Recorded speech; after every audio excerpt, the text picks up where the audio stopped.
Boa noite, irmãos. Que a graça e a paz do nosso Senhor Jesus Cristo seja com todos nós. Amém? Para a explanação da palavra nessa noite, eu convido os irmãos a abrirem suas Bíblias no Salmo 19.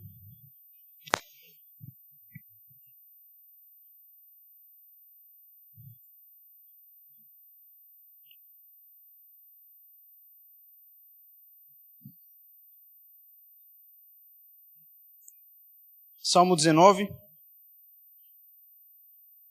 Nós faremos a leitura do verso 1 ao verso 6. E posteriormente complementaremos a leitura do Salmo até o versículo 14. Mas nesse momento eu farei a leitura do verso 1 ao verso 6. E eu peço que os irmãos acompanhem com atenção, com reverência, pois essa é a palavra do Senhor. E ela diz assim: Os céus proclamam a glória de Deus, e o firmamento anuncia as obras das suas mãos. Um dia discursa a outro dia, e uma noite revela conhecimento a outra noite. Não há linguagem, nem há palavras, e deles não se ouve nenhum som. No entanto, por toda a terra se faz ouvir a sua voz, e as suas palavras até os confins do mundo. Aí pôs uma tenda para o sol, o qual, como noivo que sai dos seus aposentos, se regozija como herói a percorrer o seu caminho. Principia numa extremidade dos céus, e até a outra vai o seu percurso, e nada refoge ao seu calor. Amém. Vamos orar, irmãos. Senhor, que as palavras dos meus lábios e o meditar do meu coração sejam agradáveis na tua presença, Senhor, rocha minha e redentor meu. Amém. Irmãos, dos vários ditados populares, jargões que conhecemos e até utilizamos no nosso dia a dia, certamente um que a maioria de nós, se não todos, já ouvimos em algum momento, é o que diz que uma imagem vale mais que 1000 palavras. Com certeza, se não todos, a maioria de nós já ouviu essa expressão, esse jargão, esse dito popular, que fala nada mais do que o poder da comunicação por meio de recursos visuais, por meio de imagens. Uma das formas da chamada comunicação ou linguagem não verbal, que não utiliza palavras, mas por meio de recursos visuais. Uma imagem vale mais que 1000 palavras. Uma imagem talvez tenha poder de comunicação muito maior e mais profundo que muitas palavras. Nós percebemos isso em diversas situações, propagandas, em outdoors, quando estamos dirigindo, ou até mesmo em símbolos visuais. Por exemplo, se eu lhes mostrasse agora um símbolo bastante conhecido, que é a suástica, o símbolo do nazismo, automaticamente viria à sua mente o ideal de supremacia do nazismo, todos os terrores da Segunda Guerra Mundial, sem dúvida, algo que ultrapassaria facilmente as 1000 palavras, tendo em vista os infindos livros de história que já foram escritos sobre o assunto. Veja, muito mais que 1000 palavras resumidas em um símbolo, em uma imagem. Percebemos isso também nos quadros, nas grandes pinturas já feitas pela humanidade. A comunicação de ideias, de mensagens por meio de quadros, de pinturas. Tome, por exemplo, uma das pinturas mais famosas, se não a mais famosa do mundo inteiro. A Mona Lisa, de Leonardo da Vinci. Uma pintura aparentemente extremamente simples. Uma pintura de uma mulher. Mas que para muitos comunica alguma mensagem oculta do seu autor. Disse que o seu lado esquerdo é feminino, o seu lado direito é masculino. Muitos questionam quem teria sido o modelo que inspirou Da Vinci a pintar a Mona Lisa. Muitos questionam qual seria o significado do seu sorriso enigmático. Vejam, quantos artigos, debates, documentários, filmes já não foram produzidos em busca exatamente dessa mensagem de seu autor, de seu criador. E percebam que essas palavras acerca da Mona Lisa com certeza também excedem esse valor de 1000. mas todas contidas em uma única imagem, a pintura da Mona Lisa de Leonardo da Vinci. Uma imagem vale mais que 1000 palavras.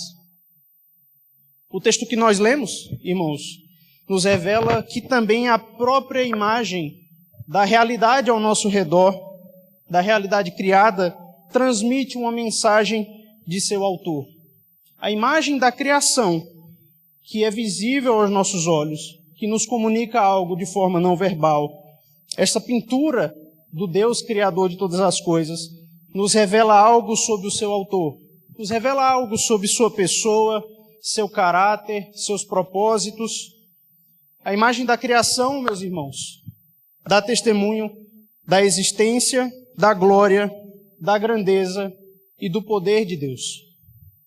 Paulo escreve aos Romanos que os atributos invisíveis de Deus, assim o seu eterno poder, como também a sua própria divindade, claramente se reconhecem desde o princípio do mundo, sendo percebidos por meio das coisas criadas. Mas percebam, irmãos, que, diferentemente da dita mensagem oculta que Leonardo da Vinci colocou em sua pintura, em seu quadro da Mona Lisa, a mensagem que o autor da criação transmite por meio da sua obra não é oculta. Conforme nós lemos nos versículos do Salmo 19, especificamente no versículo 1, nós vemos que esta mensagem ela é proclamada do alto dos céus. Os céus proclamam a glória de Deus e o firmamento anuncia as obras de suas mãos. Quando nós queremos anunciar algo para que todas as pessoas escutem o que nós temos para falar, nós subimos num local mais alto. Não é verdade? Nossas caixas de som são colocadas não no mesmo nível que nós, mas acima, para que o som se propague mais a uma distância maior. A mensagem da glória e das obras do Senhor é anunciada do firmamento, o local mais alto da criação. Essa mensagem proclamada pela imagem da criação, meus irmãos, também é não verbal. Também é por meio de imagens. Nós lemos no Salmo 19 que nessa proclamação não há linguagem, não há palavras sendo ditas, não se ouve nenhum som, mas mesmo assim, a voz dessa proclamação da glória de Deus, da sua existência, da sua grandeza, do seu poder, ecoa por toda a terra. Essas palavras que não são ditas alcançam os confins do mundo. E o que a natureza, a criação de Deus, nos revela acerca dele, meus irmãos? O salmista fala do céu, do firmamento. Todos nós já tivemos o privilégio de contemplar o céu em algum momento. Todos nós já tivemos o privilégio de enxergar o quão belo, o quão imenso, o quão altivo é o céu. E essa beleza, imensidão e altivez dos céus revelam um Deus que é belo, imenso e altivo. Pois como diz o profeta Isaías, ele mesmo estendeu os céus como uma cortina e os desenrolou como uma tenda para estabelecer nos céus a sua habitação. O salmista Davi, autor do Salmo 19, contempla essa grande pintura de Deus dos céus e nos versos 5 e 6, os dois últimos versículos que lemos, Davi direciona o seu foco para um ponto específico do céu, para o Senhor dos céus, o sol, o maior dos luzeiros. Nos versos 5 e 6, é como se Davi, contemplando essa pintura de Deus dos céus, tão imenso, tão belo, ele foca sua atenção num detalhe da pintura, num dos quadrantes da sua pintura, o sol. E o sol é personificado, ele é retratado como uma pessoa nesse salmo, meus irmãos. O sol é personificado e retratado como um herói, como um homem forte, um homem robusto, de que ninguém pode fugir e que ninguém consegue dominá-lo. Ele é retratado como esse grande homem, esse herói, Um homem forte que ninguém pode subjugar, ninguém pode controlar. Afinal de contas, quem de nós pode controlar o sol? Quem de nós pode impedir que o sol nasça na alvorada e se ponha no crepúsculo? Que ser humano tem o controle do sol? Que ser humano pode fugir da luz do sol e do calor que dele irradia? Por isso ele é retratado como esse herói forte, robusto, que ninguém pode controlar, que ninguém tem domínio sobre ele. Mas, meus irmãos, até mesmo o sol, esse herói indomável, se submete a alguém que lhe é superior, alguém que lhe é mais forte. Pois o sol segue um curso determinado e dele não pode se desviar. Como diz o autor de Eclesiastes, o chamado pregador, levanta-se o sol e põe-se o sol e volta ao seu lugar, onde nasce de novo. Mesmo o sol, tão forte, tão imponente, tão altivo sobre nós, ele se submete a alguém que lhe é superior. Um curso determinado, do qual o sol, esse herói incontrolável, não pode se desviar. E quem determinou este curso? Quem estabeleceu o caminho do sol? Mas a força e a imponência do sol, do qual nenhum de nós pode se esconder, revelam, meus irmãos, um Deus criador que também é forte e imponente, do qual nenhum de nós pode se esconder. O verso 2 do Salmo, meus irmãos, fala da ordem que nós encontramos na criação. A criação apresenta ordem, e nós encontramos isso num dos exemplos, no sequenciamento e na continuidade infalíveis entre dia e noite. Um dia segue a outro dia, uma noite segue a outra noite, e isso de forma infalível. Sempre foi assim, e assim sempre será. Dia e noite que são governados pelos luzeiros celestes, como lemos no relato da criação. Nesse sequenciamento, meus irmãos, de um dia que se segue ao outro, de uma noite que se segue à outra, o salmista nos diz que há uma transmissão dessa mesma mensagem do autor dos céus, do Criador de todas as coisas. Essa mensagem não verbal, transmitida pela imagem da criação, é transmitida de um dia para o outro, de uma noite para a outra. O verso 2 diz: um dia discursa a outro dia. O mesmo discurso é transmitido de um dia para o outro. Uma noite revela conhecimento a outra noite.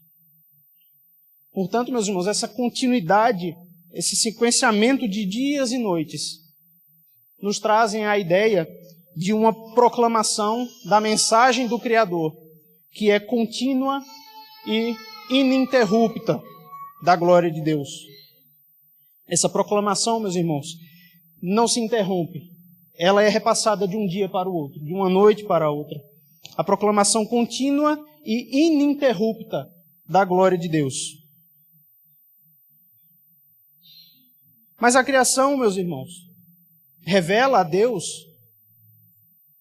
de forma mais plena, de forma mais completa, naqueles que foram criados à sua imagem. Nós, seres humanos, criados à imagem, à semelhança de Deus. A palavra de Deus nos dá o testemunho de que a humanidade foi criada de uma forma especial, superior em relação ao restante da criação. Fomos feitos à imagem de Deus. Somos esta imagem que representa a Deus. Somos seus representantes em meio à criação. Portanto, aquele que coloca o homem no mesmo nível do restante da criação, no mesmo nível de animais, no mesmo nível de vegetais, revela a mesma insensatez daquele que diz não a Deus. E não à toa, meus irmãos, o Senhor, ao longo da história, revela a Israel a sua vontade de que seja aplicada, inclusive, a pena de morte ao assassino, ao homicida. Pois aquele que atenta contra a vida humana atenta contra a própria imagem de Deus, a ponto de matá-lo. Portanto, nós representamos e comunicamos essa mensagem da glória de Deus, da mensagem do autor da criação, de forma mais plena, de forma mais completa, porque nós fomos feitos, diferentemente dos céus, do sol, dos animais, do restante da criação, fomos feitos à imagem e semelhança de Deus. Nós somos esses ícones de Deus, essas representações visíveis de Deus, que também revelam e transmitem a mensagem da glória e do poder de Deus. Por sermos capazes, meus irmãos, de pensar, raciocinar, falar, julgar, criticar, governar, todas essas características que nos diferenciam do restante da criação, revelam mais de Deus. Mais do que o restante da criação pode revelar, pois revelam um Deus justo, um Deus bom, um Deus sábio e um Deus que se relaciona com os seres criados. Tudo isso por meio de nós, seres humanos. Um dos pais da igreja, chamado São Gregório de Nissa, que viveu no século IV, certa vez escreveu o seguinte, abre aspas, pintores transferem formas humanas aos seus quadros por meio de certas cores. O nosso Criador também, pintando o retrato para refletir a sua própria beleza, pela adição de virtudes, como se fosse com cores, mostra em nós a sua própria soberania, pureza, liberdade de paixões, bem-aventurança, alienação de todo mal e todos aqueles tipos de atributos que ajudam a formar no homem a semelhança de Deus. Fecha aspas. O que disse São Gregório de Nissa nessa frase? São Gregório de Nissa afirma, irmãos, que assim como os pintores, assim como Leonardo da Vinci, quem mencionamos anteriormente, assim como eles pintam as formas humanas nos seus quadros, assim como Leonardo da Vinci pintou a Mona Lisa, usando diferentes cores, que revelam assim a forma humana, Deus nos pintou à sua imagem, usando as cores das suas virtudes, quando criou o homem de uma forma perfeita no Éden. Que virtudes? Pureza, liberdade de paixões, bem-aventurança, alienação de todo mal. Fomos criados lá no Éden, à imagem de Deus, porque carregamos também as suas virtudes, as suas características, tendo sido criados perfeitos antes da queda. Mas a queda traz algo. A queda modifica essa realidade. O pecado modifica essa representação que temos de Deus. Com o pecado, meus irmãos, essa imagem de Deus, essa pintura, torna-se desfocada, torna-se sem nitidez. Passamos a não representar mais a Deus de uma forma fiel, de uma forma fidedigna. Assim como um quadro que é manchado por uma tinta de uma cor que é totalmente estranha ao quadro, assim como um quadro sobre o qual se derruba uma lata de tinta, fomos manchados por algo que nos era estranho e que não encontramos no ser de Deus, o mal. O mal nos mancha. O mal mancha a imagem e semelhança de Deus em nós. Assim como um quadro que é manchado por uma cor que não existia antes nele e passa a desfigurar aquela figura humana reconhecida naquele quadro. O mal, o qual nós não tínhamos antes, porque o mal não existe em Deus e nós somos criados à sua imagem. O mal desfigura a imagem de Deus em nós. Um outro pai da igreja, também chamado Gregório, mas não o de Nissa, São Gregório de Nazianzo, que também viveu no século IV, escreveu, abre aspas, a imagem de Deus em nós foi borrada, foi estragada pela maldade.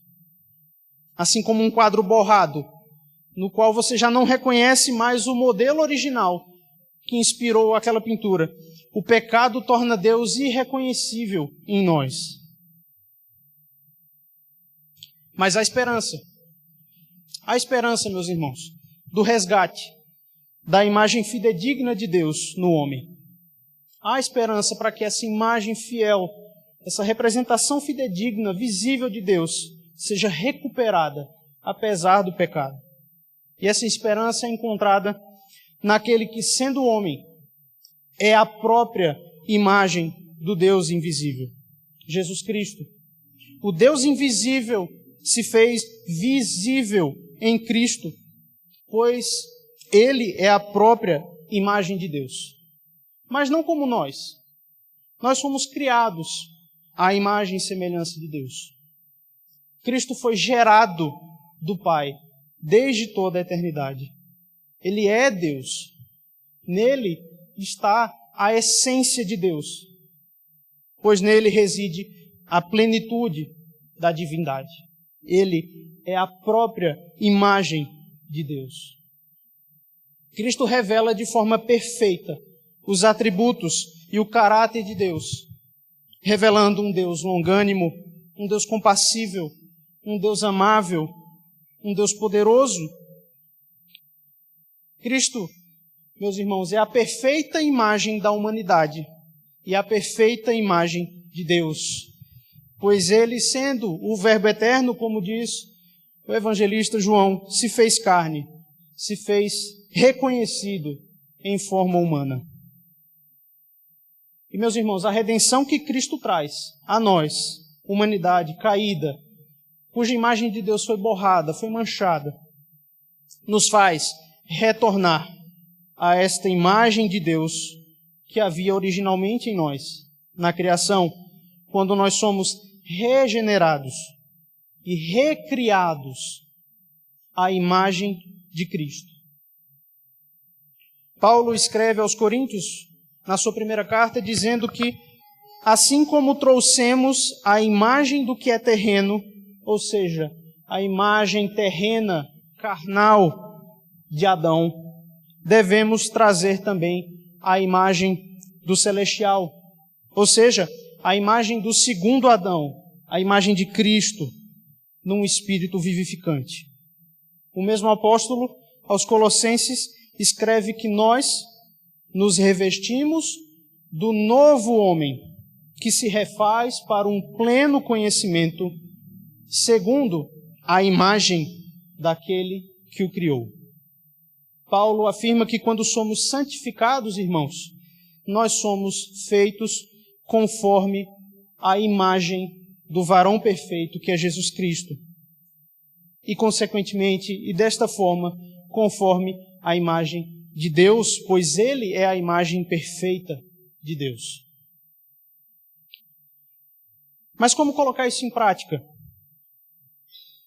Como em nossa vida, meus irmãos, tendo sido alcançados pela graça, tendo sido regenerados e alcançados por Cristo, como colocar em prática esse retorno à imagem perfeita de Deus em nós manchada pelo pecado? Como sermos, meus irmãos, essas representações fidedignas de Deus, visíveis, que comuniquem, assim como o restante da criação, mas de forma mais plena, a sua glória, a sua grandeza, o seu poder, a sua sabedoria, a sua justiça, o seu amor, a sua longanimidade e a sua compaixão. Como colocar isso em prática? Para respondermos isso, nós voltamos ao Salmo 19 e vamos ler o restante do Salmo. Lemos do verso 1 ao 6, leremos do verso 7 ao 14 e veremos o próprio salmista, Davi, nos respondendo. A partir do verso 7, o Salmo diz: a lei do Senhor é perfeita e restaura a alma. O testemunho do Senhor é fiel e dá sabedoria aos simples. Os preceitos do Senhor são retos e alegram o coração. O mandamento do Senhor é puro e ilumina os olhos. O temor do Senhor é límpido e permanece para sempre. Os juízos do Senhor são verdadeiros e todos igualmente justos. São mais desejáveis do que ouro, mais do que muito ouro depurado. E são mais doces do que o mel e o destilar dos favos. Além disso, por eles se admoesta o teu servo, em os guardar a grande recompensa. Quem há que possa discernir as próprias faltas? Absolve-me das que me são ocultas. Também da soberba guarda o teu servo, que ela não me domine. Então serei irrepreensível e ficarei livre de grande transgressão. As palavras dos meus lábios e o meditar do meu coração sejam agradáveis na tua presença, Senhor, rocha minha e redentor meu. Do verso 1 ao 6, irmãos, lemos sobre essa imagem da criação de Deus, que transmite a mensagem do seu Criador, do seu autor, essa pintura de Deus. No restante do Salmo, o salmista nos fala da excelência e da preciosidade da lei de Deus. A lei de Deus, que foi dada ao seu povo, o povo de Israel, também revelam algo sobre o seu autor. A lei de Deus revela algo também sobre Deus, assim como a criação revela sua vontade, seu caráter, sua soberania. Voltando ao questionamento, como, meus irmãos, colocar em prática, enquanto regenerados, sermos representações, imagens fidedignas que transmitam a mensagem do Criador, de sua glória, de sua existência e de seu poder. Passamos a ser, então, essas representações, irmãos, fidedignas de Deus, quando vivemos a lei de Deus. Quando nossa vida passa a ser ditada, regrada pela lei do Senhor. O Senhor Jesus, que é a imagem perfeita de Deus, foi o perfeito varão, que viveu vida perfeita, sem pecado, encarnando a própria lei de Deus, sendo Ele o Verbo eterno. Portanto, Cristo, em sua perfeição, em sua vida perfeita, passa a ser o nosso modelo para uma vida santificada que aponta para a glória de Deus. A lei de Deus é o que nos faz sermos representações fidedignas da glória de Deus. Assim como Deus determinou o curso do sol, assim como Deus determinou que o sol nasça na alvorada, ponha-se no crepúsculo, curso esse do qual o sol não pode se desviar, Ele mesmo também dita o nosso curso, o nosso caminho, nos ensinando como devemos viver por meio da lei, nos ensinando qual deve ser o nosso caminho de vida, que é segundo a sua vontade expressa na sua lei.